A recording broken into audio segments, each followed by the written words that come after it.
নমস্কার, আরও একটি নতুন রেসিপির সাথে তানিয়াস রান্নাঘরে আপনাদের স্বাগত জানাই।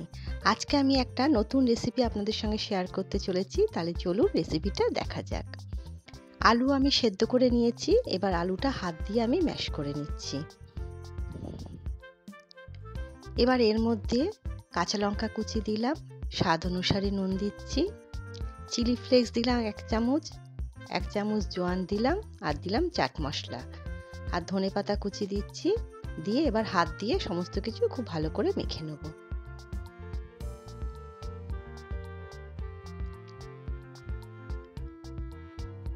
মেখে নেওয়া হয়ে গেছে। এবার আমি পাউরুটি নিলাম, আপনারা আপনাদের প্রয়োজন মতো পাউরুটি ব্যবহার করবেন। এবার আমি আলু মশলাটা পাউরুটির ওপরে দিয়ে এইভাবে চারিদিকে ছড়িয়ে দিচ্ছি। খুব সুন্দর রেসিপি, খুব অল্প সময় হয়ে যায়, আর খেতে কিন্তু ভীষণ ভালো লাগে।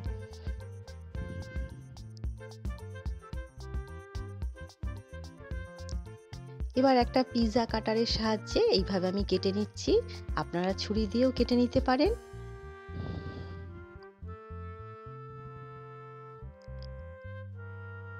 দেখুন এইভাবে আমি কেটে নিয়েছি।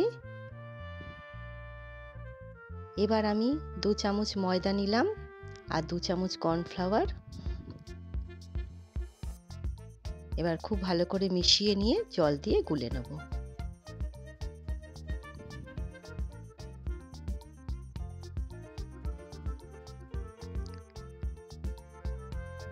জল দিয়ে গোলা হয়ে গেছে।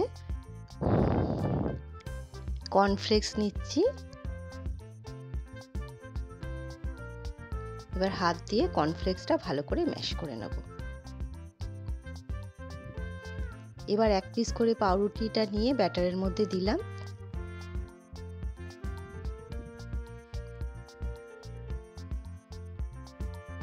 এবার কর্নফ্লেক্সের ওপর দিয়ে খুব ভালো করে কোট করে নেব।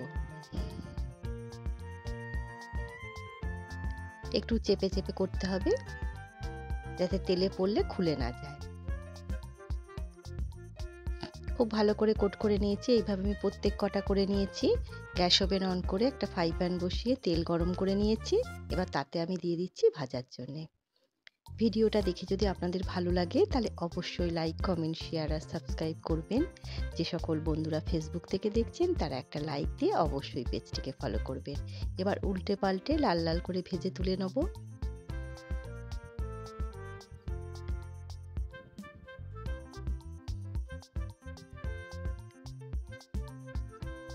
ভাজা হয়ে গেল, দেখুন কতটা সুন্দর হয়েছে।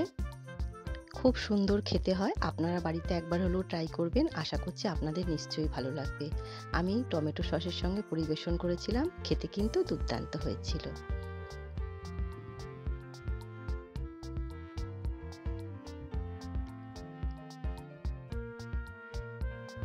আজ তবে এই পর্যন্তই। দেখা হবে পরের একটি নতুন রেসিপির সাথে। সবাই সুস্থ থাকবেন, ভালো থাকবেন।